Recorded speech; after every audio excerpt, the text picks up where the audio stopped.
മാനസികമായ പൊരുത്തമില്ലായ്മ പ്രധാന കാരണമായി ഉന്നയിച്ച് വിവാഹമോചനം ആവശ്യപ്പെട്ടുകൊണ്ട് ശ്രീമാൻ ജയരാജ്, ശ്രീമതി ഉഷ ജയരാജ് എന്നിവർ പരസ്പര സമ്മതത്തോടെ സമർപ്പിച്ചിരിക്കുന്ന ഹർജിക്കാര്യത്തിൽ വേറിട്ട് ജീവിക്കുന്നതാണ് ഇരു കൂട്ടരുടെയും ഭാവി ശ്രേയസ്സിന് ഉത്തമമെന്ന് കോടതിക്ക് ബോധിച്ചിരിക്കുകയാണ്. എങ്കിലും വിദ്യാസമ്പന്നരും സമൂഹത്തിൽ മാന്യമായ സ്ഥാനമുള്ളവരുമായ ദമ്പതിമാർക്ക് തങ്ങളുടെ നിലപാട് പുനഃപരിശോധിക്കുന്നതിനും വേണമെങ്കിൽ യോജിക്കുന്നതിനുമായി 6 മാസത്തെ സമയം കോടതി നൽകുന്നു. ഈ കാലയളവിൽ അവരുടെ ഏകപുത്രിയായ ഗീതുവിന്റെ സംരക്ഷണ ചുമതലയെ ചൊല്ലി 2 കൂട്ടരും അവകാശവാദം ഉന്നയിച്ചിട്ടുണ്ടെങ്കിലും കുട്ടിയുടെ പ്രായം കണക്കിലെടുത്ത് മാതാപിതാക്കളുടെ സ്നേഹവും ലാളനയും ലഭിക്കാൻ കുട്ടി ആഴ്ചയിൽ 4 ദിവസം അമ്മയുടെ കൂടെയും 3 ദിവസം അച്ഛന്റെ കൂടെയും കഴിയാൻ കോടതി നിർദ്ദേശിക്കുന്നു. ഗീതുമോളെ, ഗീതുമോൾ ഇവിടെ നിൽക്കുക. എല്ലാവരും പൂവായി. പ്രാവുണ്ടോ മോളില്? അതിന്റെ ഫാമിലി ഉണ്ട്. കുട്ടികളെ ഞാൻ കണ്ടുല്ലോ. ചെറിയതാ. ഓഹോ, പഴക്കം നടക്കുക. എന്താ കാര്യം എന്നറിയോ? ഇല്ല. എന്താ ഉണ്ടായത്? അതെങ്ങനെ അറിയാ? അതിന്റെ ഭാഷ നമുക്ക് അറിയില്ലല്ലോ. മോള് പറഞ്ഞത് ശരിയാ. പ്രാവിന്റെ മാത്രല്ല, മനുഷ്യര് വഴക്കിടുന്നതിന്റെ ഭാഷയും ഈ പൊതുവാളിന് മനസ്സിലാവണില്ല. ജയരാജ, വണ്ടി എടുക്ക്. പോയിട്ട് കാര്യമായ ജോലികൾ വേറെ ഉണ്ട്.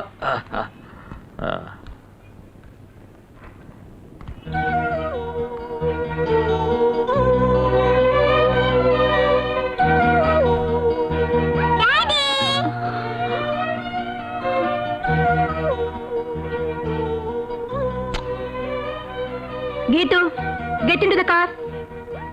അപ്പൊ എങ്ങനെ 4 ദിവസം കഴിഞ്ഞ് കുഞ്ഞിനെ നിങ്ങൾ ഇങ്ങോട്ട് കൊണ്ടുവരുമോ അതോ ഞങ്ങൾ അങ്ങോട്ട് വന്ന് കുഞ്ഞിനെ എങ്ങനെ എന്റെ അറേഞ്ച്മെന്റ്സ്?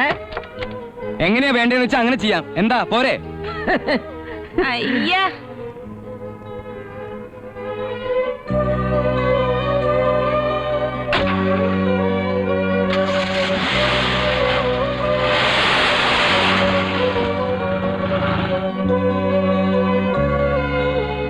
ഒന്നുകൂടി ആലോചിച്ചിട്ട് മതിയായിരുന്നു ഇപ്പൊ തോന്നാതെ ഇല്ല.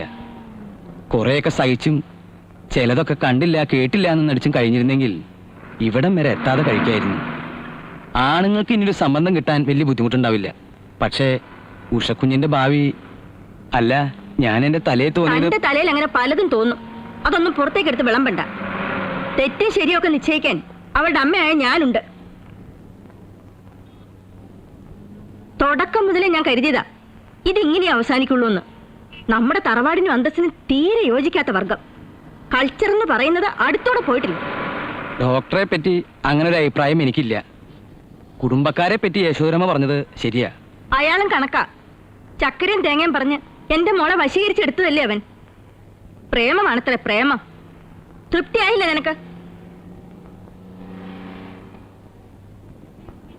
മംഗലത്ത് തറവാട്ടിൽ ആദ്യമായിട്ടാ ഡൈവോഴ്സും കോടതി കയറ്റും ഒക്കെ. 18 കൊല്ലം ജസ്റ്റിസിന്റെ കസേരയിലിരുന്ന എനിക്ക് ഇതുപോലൊരു നാണക്കേട് വരാനില്ല. യശോധരമ്മയ്ക്ക് നാണക്കേട് ഉണ്ടായി എന്ന് പറഞ്ഞത് ശരി. പക്ഷേ ഉഷക്കുഞ്ഞിനും മനപ്രയാസം ഉണ്ടെന്നുള്ളതും അതിനേക്കാളും വലിയൊരു ശരിയല്ലേ? കുറച്ചു കാലത്തേക്ക് ഉണ്ടാവും, പിന്നെ അതൊക്കെ മാറും.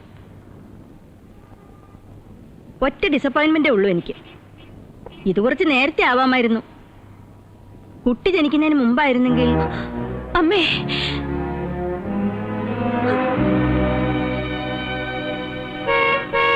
വേഗം തുറക്കടാ.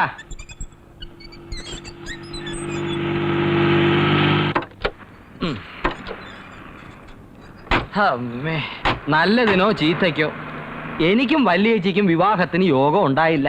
ചേച്ചിക്ക് ഇനി അതൊട്ട് പ്രതീക്ഷിക്കാൻ വേണ്ട. നീ പഠിത്തം കഴിഞ്ഞ് വന്നപ്പോ വിവാഹ ദല്ലാളന്മാരുടെ കൂട്ടത്തല്ലായിരുന്നു വീട്ടുമുറ്റത്ത്. പണത്തിന്റെയും പണ്ടത്തിന്റെയും കണക്കുകൾ ഓരോരുത്തരും ഒന്ന് പറയുന്ന കേട്ടപ്പോ എന്റെ തല കറങ്ങിപ്പോയി. എന്നിട്ട് നീ കാണിച്ച കടുങ്കൈ ഓർക്കുമ്പോ ജയരാജ പറയുമ്പോ പേഷ്കാരൻ ദിവാൻജിയുള്ള കുടുംബക്കാരാണെന്നൊക്കെ പറയാം. അതുകൊണ്ട് അവിടുത്തെ പെണ്ണുങ്ങളുടെ സ്വഭാവം നന്നായിക്കൊള്ളണമെന്നില്ല. അഹങ്കാരം പറ്റിയ ജാതികളാണെന്ന് നാട്ടുകാർ പറയുന്നത് വെറുതെ അല്ലടാ. നിനക്ക് എന്തായാലും തീർന്നല്ലോ. ഇനി ജസ്റ്റിസ് അമ്മായിയുടെ പത്രാസന്റെ പട്ടിക്ക് വേണം അല്ലേ വല്യേച്ചി?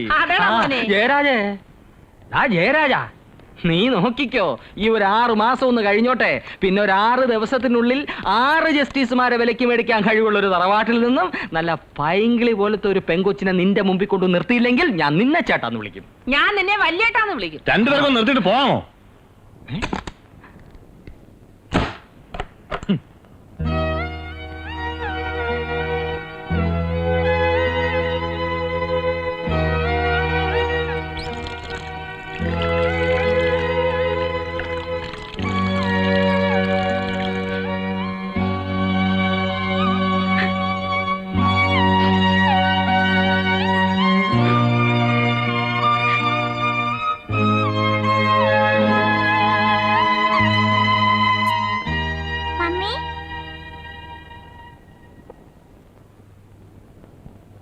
പാറുമ്മ പറയാ ഇനി ഡാഡി മമ്മിയുടെ കൂടെ കൂടൂലെന്ന്.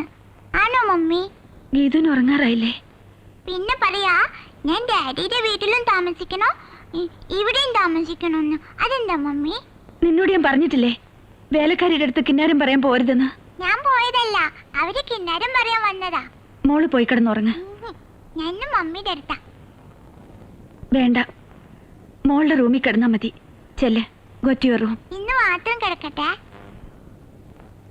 ഇന്ന് മമ്മിക്ക് തനിച്ച് കിടക്കണം. മോള് പോ. Good night mummy. Good night.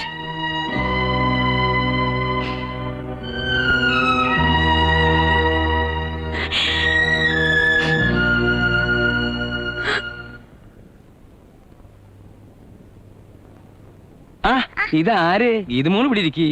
ആ ഗീതുമോൾക്ക് ഉറക്കം വരണില്ല അല്ലേ? അതെങ്ങനെ ഉറക്കം വരും? ഉറക്കം വരണമെങ്കിൽ അപ്പൂപ്പനൊരു കഥ പറയണ്ടേ? വേണ്ട. അതെന്താ വേണ്ടാത്തേ? ഇന്ന് അപ്പൂപ്പൻ പുതിയൊരു കഥ പറയാ. ഒരിക്കലും ഒരു രാജ്യത്ത് ഒരു ഉണ്ടനും ഒരു ഉണ്ടത്തിയും ഉണ്ടായിരുന്നു. കിങ് കോങ്ങും വൈഫുവാ? ഇത് ഉണ്ടനും. അങ്ങനെ ഇരിക്കുമ്പോ ഒരു ദിവസം കാലത്ത് കൃത്യം 7 മണിക്ക് അവർക്ക് നെയ്യപ്പം തിന്നണം എന്നൊരു മോഹം. വിറക് വെട്ടാൻ കാട്ടിൽ പോയി അവിടെ ഒരു പുലിയെ കണ്ടു. ഈ കഥ എങ്ങനെയാ മോൾക്കറിയാ? ഇതല്ലേ ഇന്നലെയും പറഞ്ഞത്. എന്നാലേ അപ്പൂപ്പൻ വേറൊരു കഥ പറയാ. ആ.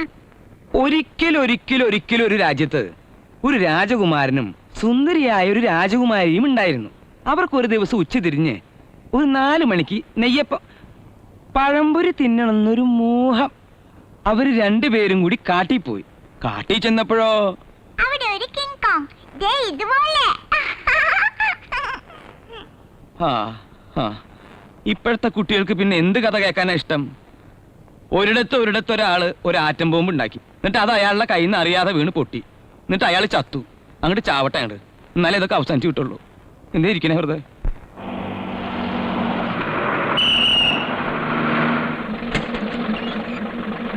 ഗീതു നിക്ക്. ഗീതു ടൈ കെട്ടിട്ട് പോ. ബസ് വന്ന്.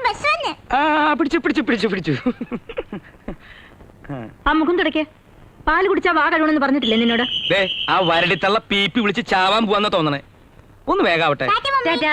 ഗീതു അമ്മൂമ്മയ്ക്ക് ടാറ്റാ പറ. അതൊക്കെ അടുത്ത ഞായറാഴ്ച ഉച്ച കഴിഞ്ഞ് 5 മണിക്ക് പറയാം.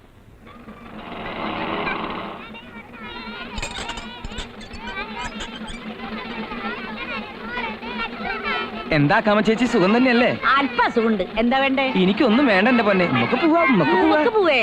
താൻ എവിടേക്കാ? കുട്ടിക്ക് ഇരിക്കാൻ സീറ്റൊക്കെ ഉണ്ടല്ലോ. സീറ്റ് ഒക്കെ എന്തിനാ? ഒന്ന് പോരെ. വയസ്സും പ്രായമായിട്ട് തമാശ ഒന്നും പോയിട്ട് എന്റെ ദേഹത്ത് തൊട്ട് കളിച്ചാലുണ്ടല്ലോ കാര്യം മാറും. ചേച്ചി താൻ എവിടേക്കോടെ ഞൊളഞ്ഞൊളഞ്ഞ് കയറണേ? അല്ല, കുട്ടിക്ക് വഴിയിൽ എന്തെങ്കിലും ഒരു അത്യാവശ്യം വന്നാൽ ഇപ്പൊ ഒന്ന് മൂത്രം ഒഴിക്കണം, അല്ലെങ്കിൽ ഇത്തിരി വെള്ളം കുടിക്കണം, അല്ലെങ്കിൽ മാർക്കറ്റിൽ ഇറങ്ങി ഇത്തിരി പച്ചമീനോ അല്ലെങ്കിൽ വെണ്ടയ്ക്ക വഴുതന എന്തെങ്കിലും ഒന്ന്. കുട്ടിക്ക് എന്താ ആവശ്യം വന്നാലും അതിന് ഞാനുണ്ട്. താൻ തന്റെ കാര്യം ഞാൻ കേറൂട്ടമ്മായി. പോടെ അവിടുന്ന്. നിങ്ങൾ കുട്ടികളോട് അപമര്യാദയായിട്ട് പെരുമാറുന്നുണ്ടെന്ന് എനിക്കൊരു കംപ്ലൈന്റ് കിട്ടിയിട്ടുണ്ട്. അത് നിങ്ങളുടെ ഹെഡ് ടീച്ചർ എന്ന് പറയാനാണ് ഞാൻ വരുന്നത്, അല്ലാതെ ഓശാരത്തിനല്ല. പോടെ അവിടുന്ന്. താനെ എവിടെ വേണമെങ്കിലും പോയി കംപ്ലൈന്റ് ചെയ്തോ. പോടെ അവിടുന്ന്.